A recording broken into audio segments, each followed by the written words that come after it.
In your answer, you've indicated that a land has been identified to build a new stadium, say in Lamin. What qualified Lamin compared to other part of the country? Other part of the country? No, there is certainly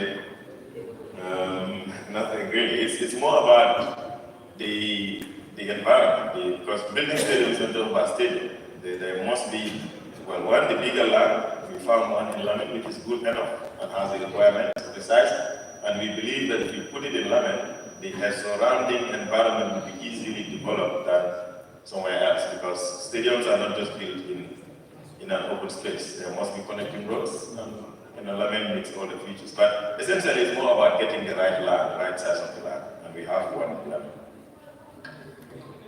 Honourable Member for Krian West. Honourable Speaker, Honourable Minister, provide this August Assembly the status of implementation of the independent stadium, including the contract documents.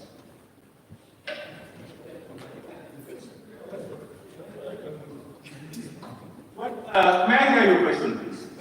My question is, could the Honourable Minister provide this August Assembly the status of implementation of the independent stadium, including the contracts documents to be provided? Honourable Speaker,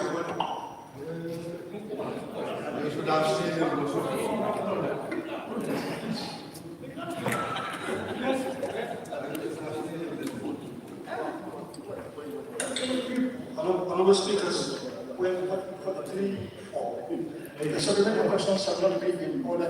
I have not given you the floor yet.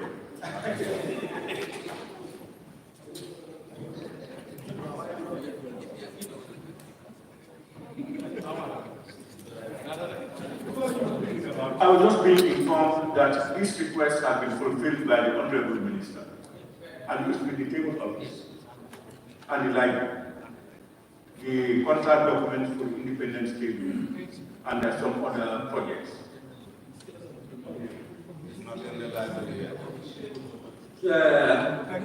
We now move to the Honourable Member for Lower Sand. Honourable Speaker. Honourable Speaker. Yes.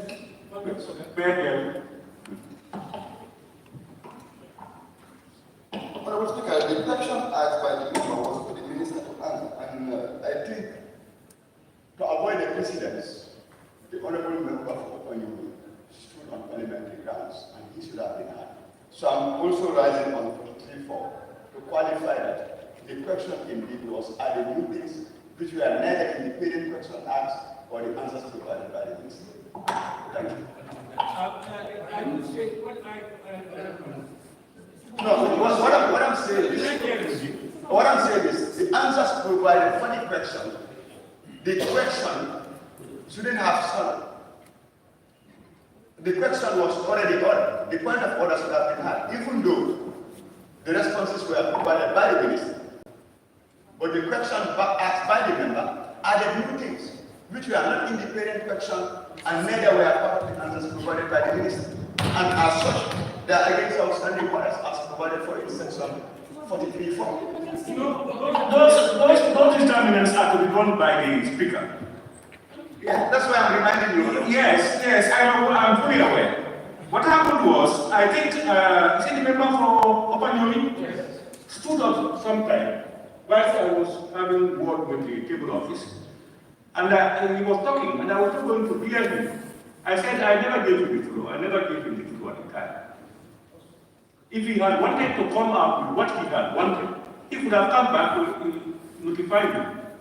He was not denying. Thank you. Thank you very much. I understand. And the information I gave was for common consumption. It was given to me by them.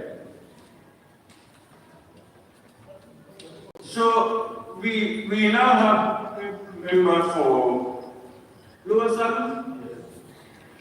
Thank you, Honourable Minister. I can see you on the debate. Honourable Speaker, Honourable Minister, with your ministry, are you ready to make any budget line whereby any budget session that we can commit ourselves building this new stadium, putting monies there for future youngsters?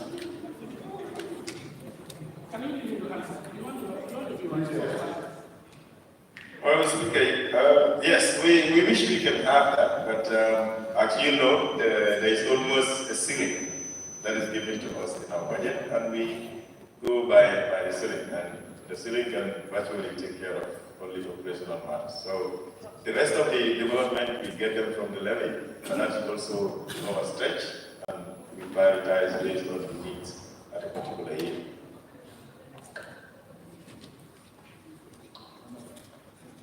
Honourable Member for Jason. Thank you, Honourable Speaker. Honourable Minister, in your response, you made mention that the second phase of the project is already signed. My question is, part of the contract, is there an inclusion of the roads that links to the stadium? Are they on the contract?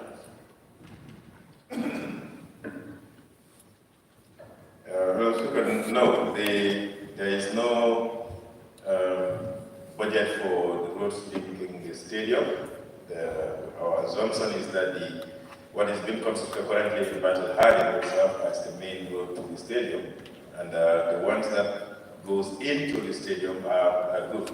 But the Ministry of Works have committed at their level that they will be able to take care of the upgrading of that road that connects to the VIP area of the stadium, which was highlighted as not being in good shape. But it's not currently part of budget. We had a meeting at the Office of the Vice President, and the Minister of Works is taking care of that separately. Honourable Member for Latikunda Sabi. Thank you very much, Honourable Speaker, for giving me the floor. Honourable Minister, you mentioned about you acquired land in Lamin. Can you inform this August, how was this land acquired? Is it by way of compulsory acquisition, or you took it from people later and you compensate them? No, don't play jokes to this question. Say you are of order. Who said I'm not a reporter? Who said it? Speaker, no, there's not compulsory acquisition. There is a land that has been there for a long time, and the people of Lamin knows about it, and they have made an offer that it was meant for sport infrastructure, and it hasn't been utilized. So we agreed with them, and the government takes part of it, and the community takes a part of it.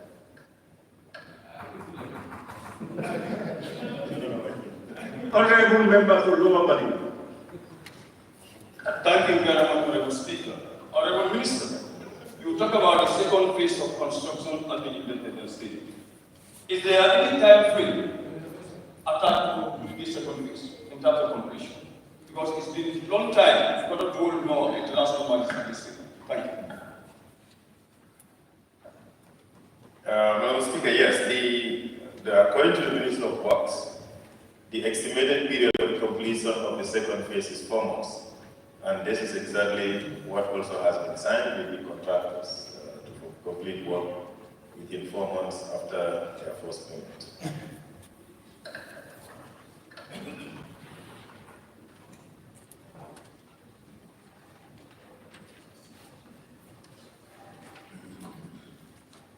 Question number 084 of 2024 by the Honourable Member for Bundu Kakunda. Thank you very much, Honourable Speaker. Honourable Speaker, the Honourable Minister for Youth Transport clarifies to the August Assembly whether the Ministry has plans in place to fully invest in sporting discipline beyond football. Well, the Speaker, as this August body knows, it is the mandate of the Ministry of Youth and Sports to develop and invest in all sports and not just football.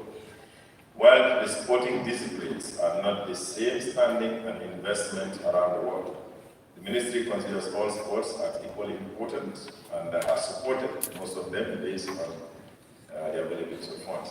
This includes volleyball, basketball, athletics, swimming, among others. Honourable Speaker, while the Ministry will continue to support all sports, it is important to note that some of the sporting associations in the country have had leadership problems and have failed to meet the statutory requirements, including not having regular congress and not organizing national competitions. Therefore, their support is conditional on the availability to fulfill those statutory requirements.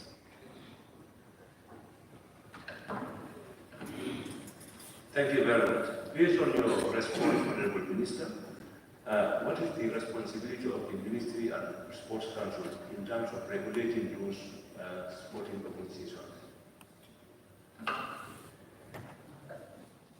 Well, the Ministry is more of policy issues and strategy, leadership and funding, while the Sport Council is responsible for the operations of the associations and the operational matters of the Ministry. However, we do not currently have any regulatory framework that guides the operation of the Sport Council, and that is one of the bills that we have prepared, a proper national sports bill that will be made into an act and be able to help in terms of our regulations. But again, some of these associations have international affiliations, and the Ministry or the Sport Council do not normally interfere in their internal affairs because they are registered as entities, private entities, and they have an international body that supervises them. And government, or some of those international bodies have a zero policy or non-interference policy when it comes to ministries and governments. Yes, thank you very much. So, based on this response, so meaning football is more recognized than all these other sporting activities. Because according to you, you said most of them are affiliated with international organizations, sporting organizations. But these are youths who are involved into sporting activities, and they are our own youths. Whether there is any way we are to invest more into their sporting activities, hence they go and represent the Gambia into international competition. Yes, that's what I mean, that we do that. We do receive requests for multiple requests for support, and if we have the funds at a particular time, we support them to go and represent the Gambia. Currently, there is a team, the under 20, just left today to go to Ghana for the All Africa Games. Volleyball, beach volleyball, wrestling, taekwondo, judo are leaving tomorrow for the same event, and this is the first time that the Gambia is sending more than 100 athletes in one single competition. So that is one commitment, one way to show government's commitment to support the participation of Gambia at the international level. Now, the other responsibility is our responsibility to develop infrastructure, because that's the base where sports can be developed. And that's where we said we would try to do that. The reason why government is now putting more money into investing into the infrastructure is to ensure that we support as much as possible. A case in example is the Mboyo Field, which we are developing. It's not just football, but it's going to have basketball, volleyball, and handball lawn in one mini stadium. So that is the standard, and that's the approach that government is taking to support all kinds of sports. Honourable Member for Kiamu West. Honourable Speaker, thank you very much. Honourable Minister, can you clarify when you say leadership problem in those sporting organizations? What do you mean by leadership problem? Now, I made reference to one. I said, for instance, their inability to organize congresses. When you have a sport association that is led by one executive for many years and they don't go to Congress, and there is virtually no change in leadership. That is one of the things. The other part is about accountability.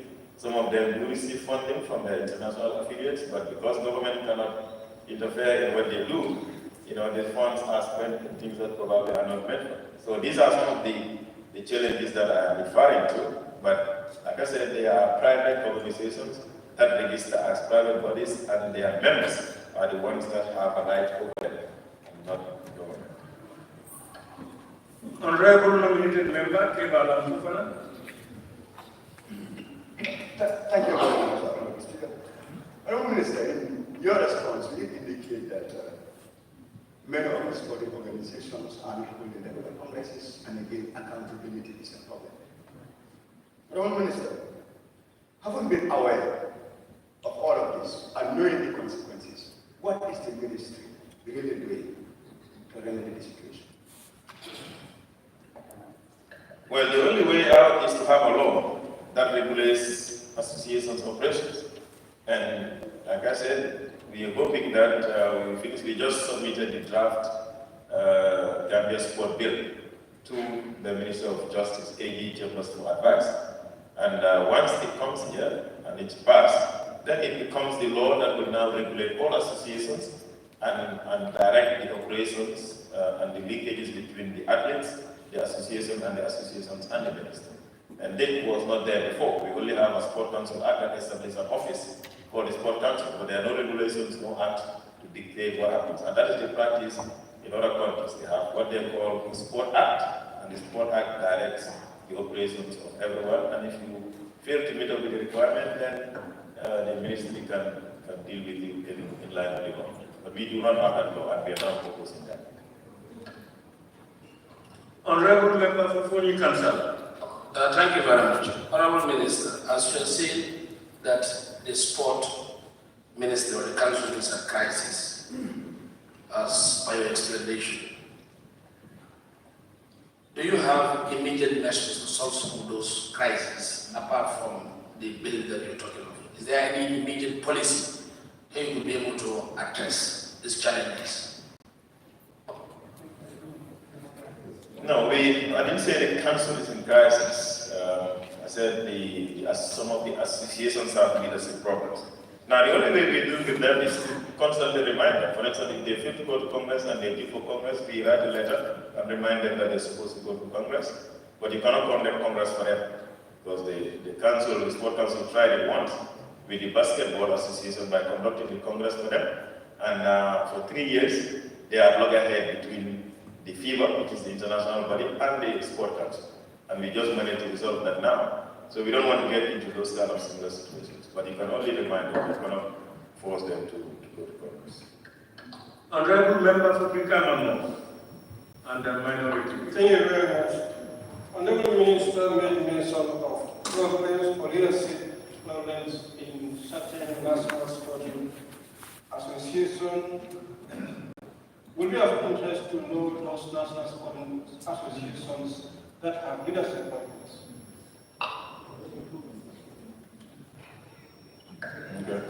Okay, we will consult with the Sport Council and provide you a list of those associations that have issues among themselves. Honourable Member for Joshua. Thank you, Honourable Speaker. Honourable Minister, you made mention of interference. And my only question to you is, we have associations that affiliate with you, and they do send our Gambians to go and participate in this country.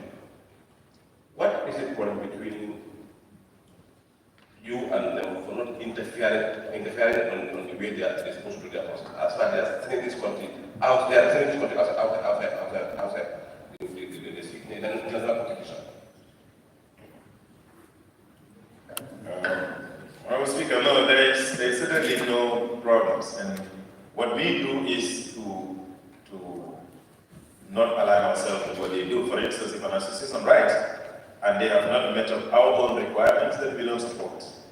That's one of it. And or when they have activities here, we don't get engaged because that's the only thing we can do. But in terms of why are we not able to interfere because we are Gambian associations, I didn't say that. I said associations are registered as an association and they are affiliated to us. But our regulation is not very strong in terms of how to manage it. And because they have an international body, and some of these international organizations also have a non-interference policy, we have to go by that, because at any time you interfere in what they're doing, the country is censored and then you don't participate, and that also means the athletes will have to lose that. And the athletes are not the ones that are the problems, it's more of leadership. So it's a matter of compromise sometimes, where you look at the interest of the athlete and do something for the athlete, and not to be judged by, or not to judge the leadership of the association and deny them certain rights or privileges that they need. That's all. But Because the question, I understand the genesis of the question, because we've talked about it in the past, where some of the associations said, oh, we go there, they don't support us. There's a reason why. And that's what we want them to regularize. Thank you. Question number 085 of 2024 by the Honourable nominated member Fatou K. Jawara to be read by Honourable nominated member Maimouna Sise. Thank you, Honourable Speaker, for giving me the floor. Honourable Minister, Honourable Speaker, could the Honourable Minister of Youth and Sports explain to this August Assembly why the Scorpions were denied, the Scorpion funds were denied entry to Mali during the African Cup of Nations in Cote d'Ivoire?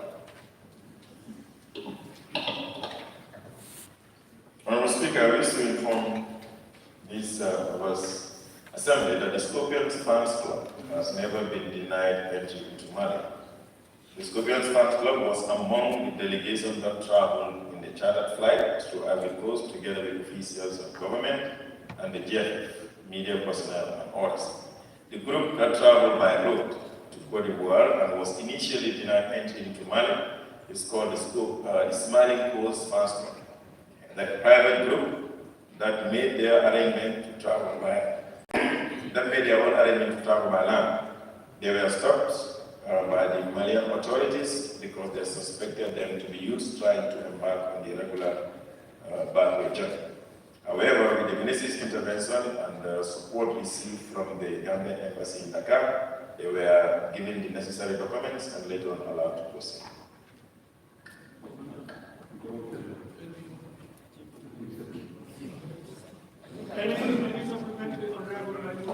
No, Honourable, thank you. Any other supplementary? No, thank you. Cannot supplement. Yes. I'll comment. At the same